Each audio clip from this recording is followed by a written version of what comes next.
Selamat pagi semua, kembali lagi bersama saya Raditya Duda Pradana dalam berita sekilas Sabtu 31 Agustus 2024 yang akan mengabarkan berita yang intelektual dan bertanggung jawab yang telah kami ringkas dalam acara berikut ini. Di sini saya Nasona Dias Nafi telah berada di Taman Wisata Studi Lingkungan untuk menginformasikan cara pengelolaan sampah yang ada di Kota Probolinggo ini.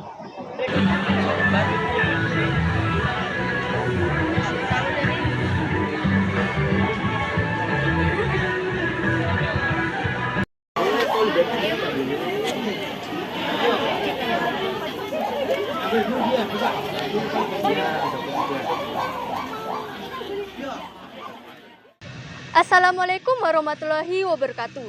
Halo, selamat pagi. Nama saya Bunga Cita Lestari. Saat ini saya sedang berada di Taman Wisata Studi Lingkungan Kota Probolinggo. Saya akan mewawancarai salah satu petugas dari Taman Studi Lingkungan Kota Probolinggo. Misi Pak, boleh saya tahu siapa namanya? Boleh. Nama saya Umar Faruk, panggilannya Bapak Faruk. Baik, di sini saya akan bertanya mengenai pengolahan limbah di Taman Wisata Studi Lingkungan Kota Probolinggo. Yang pertama, apa yang akan terjadi jika limbah tidak diolah dengan baik? Kalau sampah yang dari TWSL sendiri, limbahnya yang dari satwanya. Kalau sampah tidak diolah, limbah dari sampah tidak diolah per kandang, tidak disetor, kotoran satwa tidak disetor ke rumah kompos, akan menimbulkan bau untuk satwa itu sendiri, otomatis satwanya tidak begitu sehat. Untuk pengunjung yang kedua akan menimbulkan polusi bau, begitu ya. Yang sumber sampah dari masyarakat, dari pengunjung, dari kami pihak pengelola akan kami olah. Yang organik akan kami masukkan ke rumah kompos untuk diolah menjadi kompos. Yang anorganik kami wadahi, kami kasih tempat khusus, kemudian disetor ke bank sampah Mas Pumesra. Baik, yang kedua, mengapa perlu dilakukan pemilahan terhadap limbah yang akan didaur ulang? Ya, pemilahan itu bertujuan untuk memudahkan untuk pengolahan sampah ke tahap berikutnya. Dikumpulkan seperti organik, anorganik, dan residu. Untuk apa? Memudahkan pengolahan sampah ke proses selanjutnya. Baik, yang selanjutnya, bagaimana upaya yang tepat untuk mengatasi limbah yang dihasilkan dari kegiatan manusia tersebut? Ya, kalau limbah itu sebenarnya terlalu luas ya. Kalau limbah industri itu memerlukan IPAL, instalasi pengolahan air limbah. Dan itu berada di UPT Tapen. Untuk pelayanan seperti itu kami memiliki bidang sendiri, yaitu Tapen. Dalam apa? Untuk memberikan izin atau memantau pendirian IPAL, instalasi pengolahan air limbah itu untuk industri.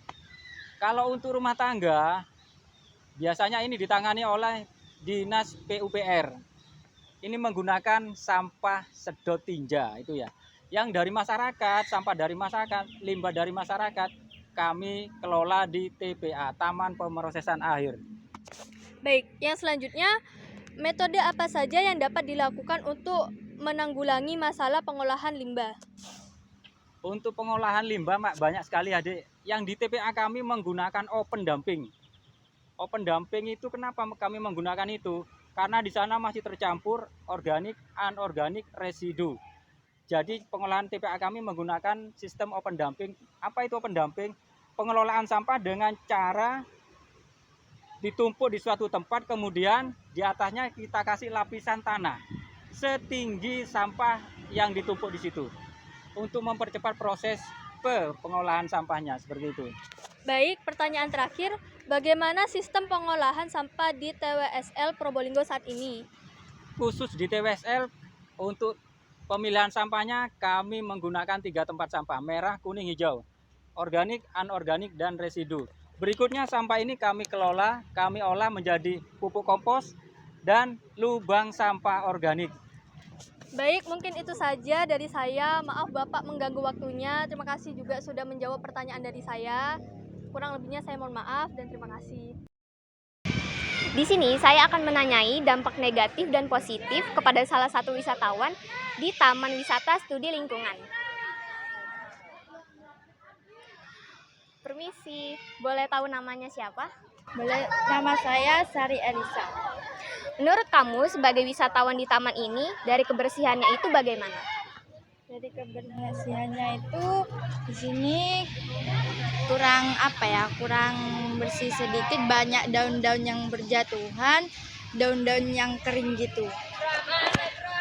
Menurut kamu dampak negatif dan positif dari kebersihan taman ini itu apa? Kalau dampak negatifnya itu tentunya tempat ini TWSL dapat menjadi tempat yang bagus untuk dijadikan tempat penghijauan dan pemicu penghijauan karena masih terawat dan terjaga. Adapun hewan dan tumbuhan juga demikian. Kalau dampak positifnya itu jika semisal tempat ini kotor, berdampak pada daya tarik pengunjung dan juga nama baiknya. Terima kasih atas pendapatnya. Itu tadi adalah dampak negatif dan positif mengenai kebersihan di taman ini menurut wisatawan. Pemirsa, cukup sekian informasi mengenai Taman Wisata Studi Lingkungan Kota Probolinggo. Saya Raditya Duda Pradana, pamit undur diri dan sampai jumpa di redaksi berikutnya.